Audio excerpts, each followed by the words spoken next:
मोहसिन साहब, मोहसिन साहब,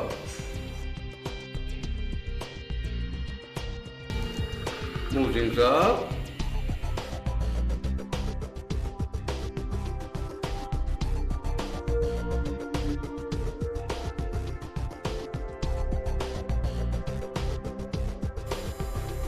அட புகாரி, இது என்ன கோலம்?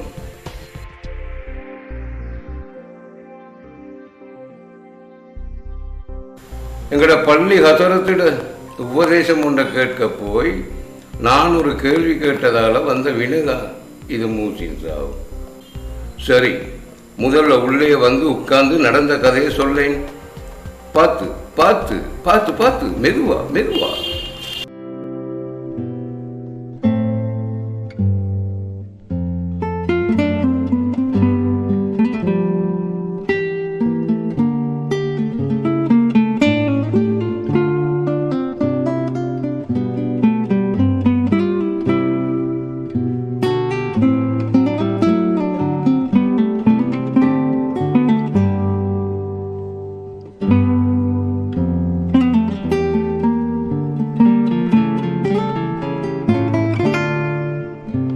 இனி சொல்லேன் புகாரி, நடந்த கதைய.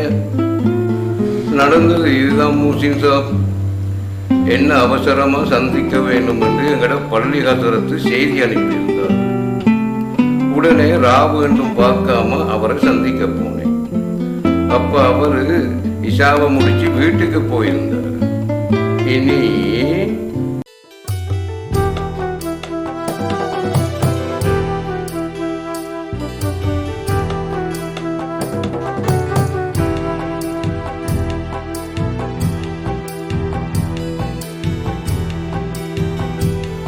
ஹசரத்,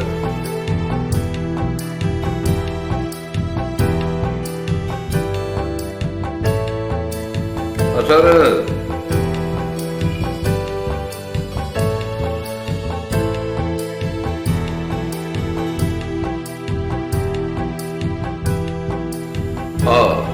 புகாரி, பள்ளிக்கு வருவாய் என்று எதிர்பார்த்தேன்.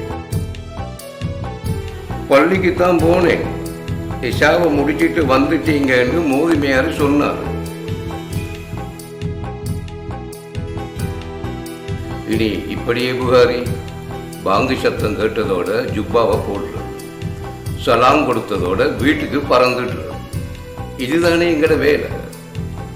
நான் உன்னை வர சொன்ன விஷயம் என்னன்னா, சொல்லுங்க, நீ சரியான முறையில் மனைவியை ஆதரிக்கிறது இல்லை என்று உண்ட மாமங்காரம் வந்து எங்கிட்ட முறையிட்டாரு.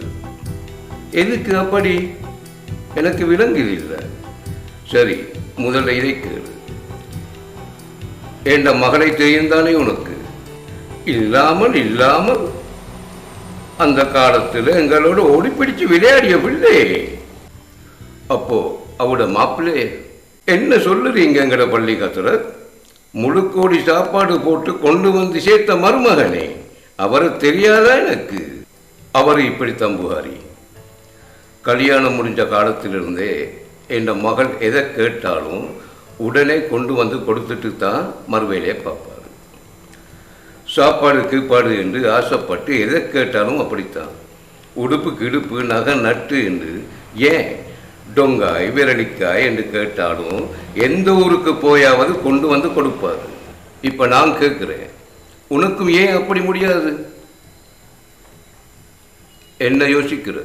கேள்விக்கு பதில் இப்படியே ஹசரத், என்னாலும் முடியாமல் அல்ல. நான் கொண்டு வரதை எடுப்பதற்கு உங்களோட மகள் விருப்பப்படுவாவா?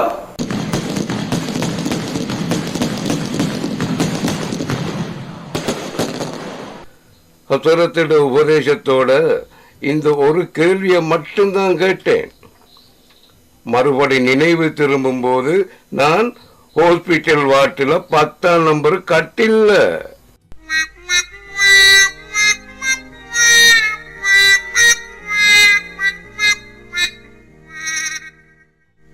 இதுக்குத்தான் சொல்லுறது, எதுவென்றாலும் சொல்லுற சனியனை விளங்க சொல்லணும் என்றும் கேட்கிற சனியனை விளங்க கேட்கணும் என்றும். இல்லையா மக்கள்?